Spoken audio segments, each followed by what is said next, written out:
Hi, my name is Wendy Anderson, and I'm an instructor at the Evergreen Cultural Center. Every year, we see hundreds of school children, and I love making art with them. Today, I'm going to share with you one of our lessons called Layered Landscapes. It's a good lesson to introduce basic watercolor techniques, and is fun and accessible for students of all ages. So grab your brushes and let's go.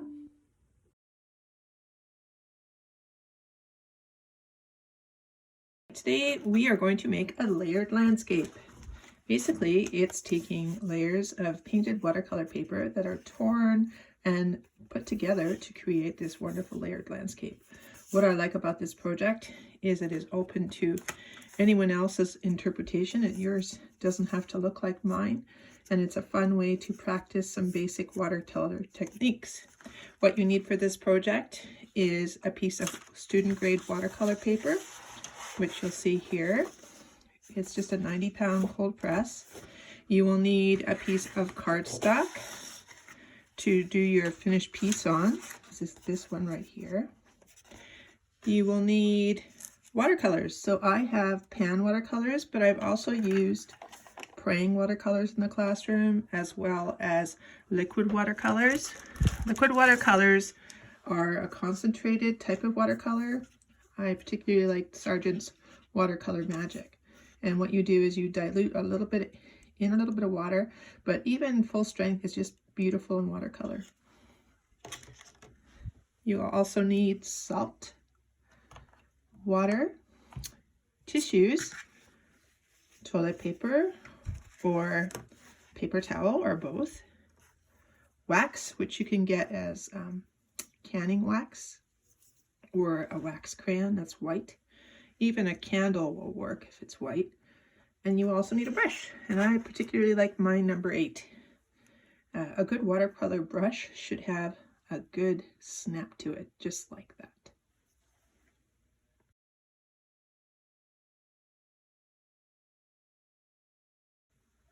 So for the first panel, and for the first part of our watercolor project, we need to first fold our 9x12 watercolor into quadrants. And I just simply folded it back and forth.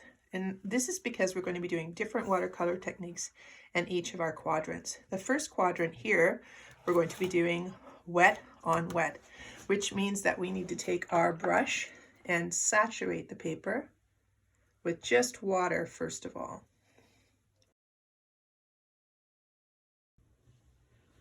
When I use paint, watercolor needs a lot of water.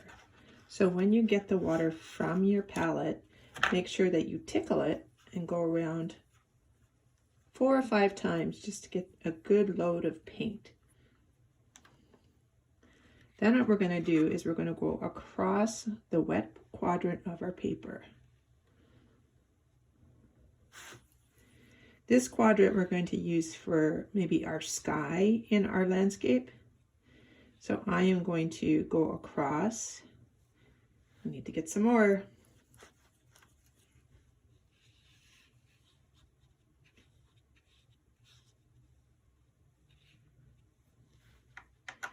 Watercolor is funny. You have to add more water to get it lighter. Usually with regular paint you use more white, but in watercolor the paper is the white. So you want to leave areas white that you want to be white. So what I've done is I've left a cloud area white in the middle, just like that. You can also make clouds by taking a little bit of crumpled up tissue and going back into it.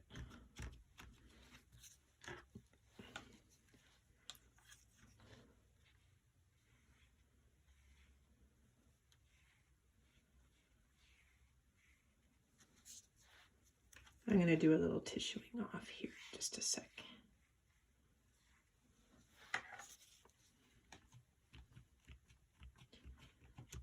Just to give you an idea of how you can create a cloud.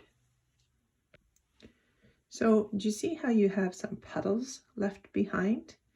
What I'm going to show you now is my magic vacuum cleaner. And what you do is you take your brush and you're just going to dry the end of it. I'm not pulling because I don't want to displace the bristles on the end of the brush. I'm just drying it, and then I go suck it up. I always thought the sound effects helped. And then you dry your brush again.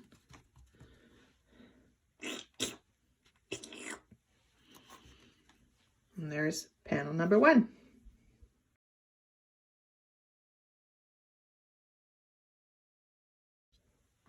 I can also do zigzags. What other kind of line can you do? Maybe dots, swirls. Quadrant number 2 is wax resist. Now I know I want to use, I have some mountains in my picture, and I like mountains that are purple. You know that song, Purple Mountains Majesty? Well, mountains can be purple-ish, or they could be black-ish. I'm going to use purple, and I'm going to go over my wax. Watch what happens.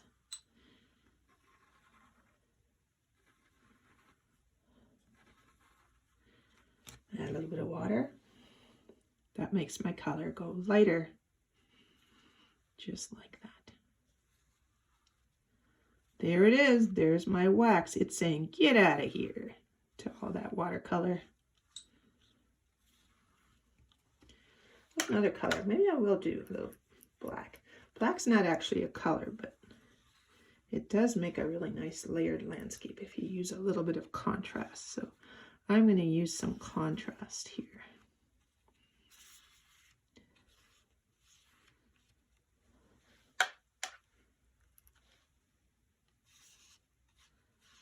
And maybe I'll put a little bit of, I don't know, green, because I feel like it. I find too that if they blend together, that's okay.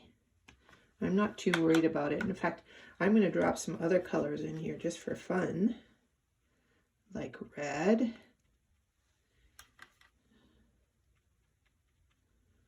And maybe, let's see. Let's just see what happens. I put a little yellow in there. Let it happen. So that is wax resist.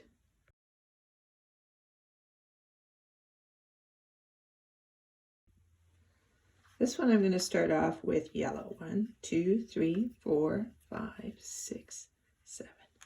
And I'm going to do short choppy strokes, just like this. What do these remind you of? Do they remind you of grass or fur? If you're painting fur, this is a good technique to use. Now I'm going to use a complementary color in between. That would be purple.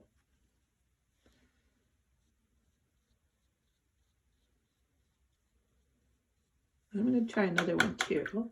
Since I'm thinking it might be grass, I'm going to use a little bit of green.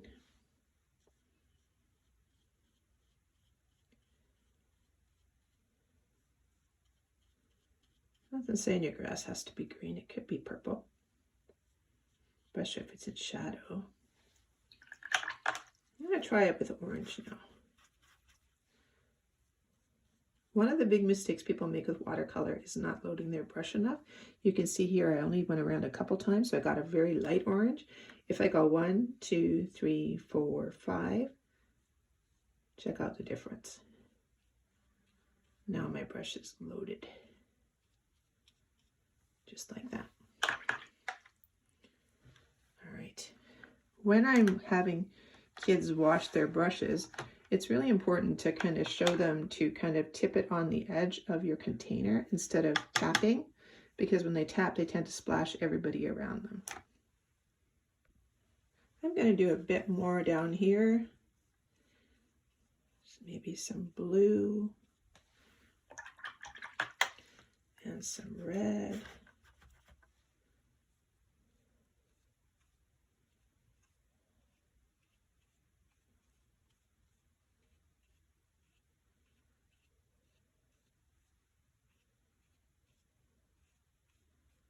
It's okay if they kind of bleed together. I want to fill them in though. I want to have lots of color, so I don't want to be too skimpy on the paint here. And let some happy little accidents happen. Just like this.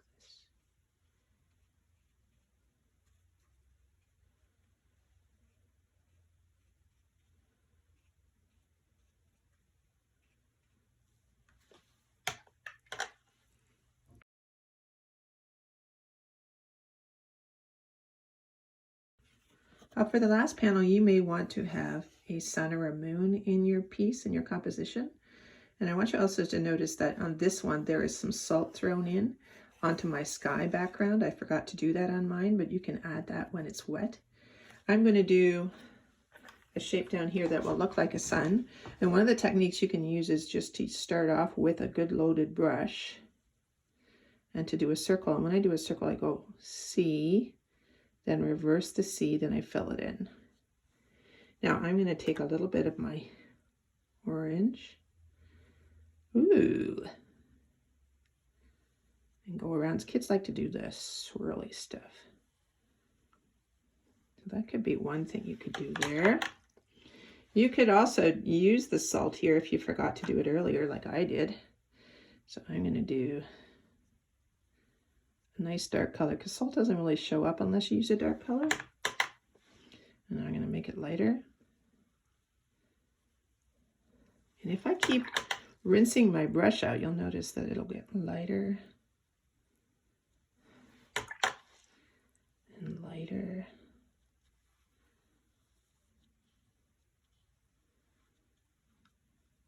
When you're done, you're going to take a little pinch of salt and just throw it on there. Salt needs to be put on while something is still wet, or else it won't work. So if I put it on over here now, and a lot of kids will do this, they'll go, oh, I forgot to put salt on, and they'll put it on, but it actually won't work. So sometimes what I've done is I've spritzed it just to make sure that the salt will start to work. So I have a little spritz bottle I'm going to use today. So I've got a little spritz bottle. There's some salt on here already, so I'm just going to give it a little spray. That should activate the salt a little bit more. So this one was wet on wet with tissuing off and a little bit of salt. This is wax resist. This one is just short strokes. This one shows how if you add water, it tends to get lighter and lighter. And you can do, usually at the last panel, I say do whatever you want. Just cover it up, use as much as you can, and use some colors that maybe you haven't used yet. So I haven't used a lot of yellow or orange. So I'm going to do a bit more here. I'll do another circle. Let's see if I take red, what happens.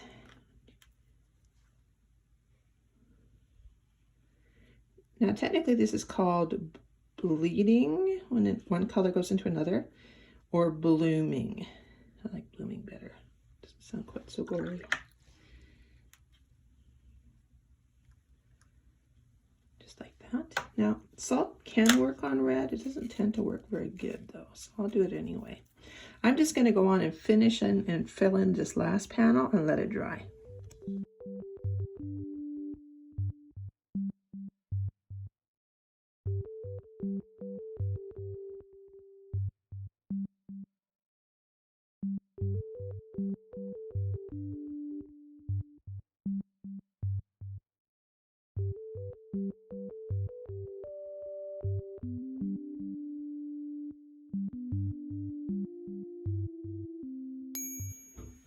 Okay, I think I've decided how I'm going to do my arrangement.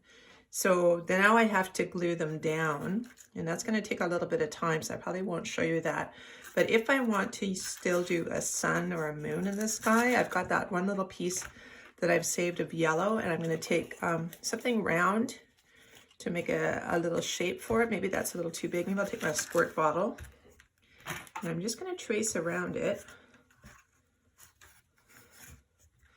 And whoops, not very good tracing. Can be a little more careful than that. And then I'm going to cut it out, and that will be my sun.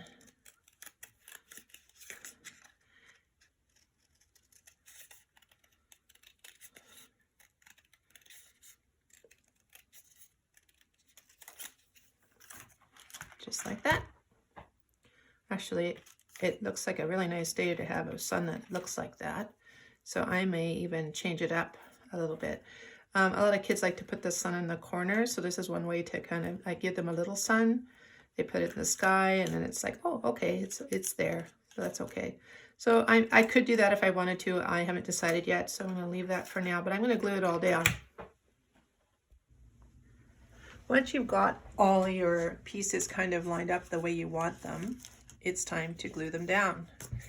When you're gluing them down, I tend to glue the cardstock underneath and then stick it on. If your pieces are still kind of coming up, you can press it overnight, and that should allow everything to flatten out. You may also want to take this particular piece and you may want to cut out a sun, it's up to you. But these pieces are really useful in creating other compositions later on. So keep that in mind, that don't throw anything away, everything is useful.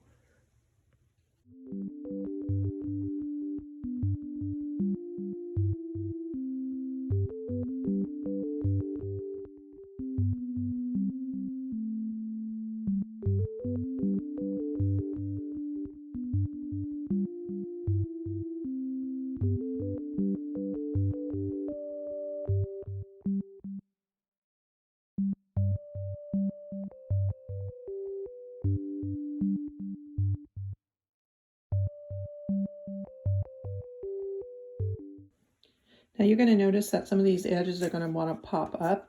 If you put a book on it overnight, it should be fine, but you notice that I've also kind of overlapped the edges. So what I'm going to do is I'm going to turn it over, and I'm going to be trimming off this edge so I have a nice clean edge. And that should be my finished piece.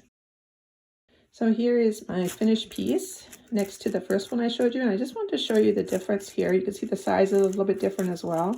It depends largely on the size of the stock you want to do. You could also make it shorter if you wanted to. The color particularly here is different because I'm using a box watercolor on this side and I'm using liquid watercolors on this side. I usually used a mixture of these when I did them in the classroom just because the colors were so wonderful. And the product I'm using is called Watercolor Magic, and I really like it. You can dilute it a little bit and use it. It's almost like a food coloring that you're diluting. So it also will give you these wonderful darks, but it has this wonderful turquoise color that I really enjoy. So this is the project. Enjoy making other ones because sometimes it's fun to take all your leftover pieces and add it to a bunch of other pieces from other experiments. And then you can make your own greeting cards and you can use them in collaging them in different ways. Thanks again.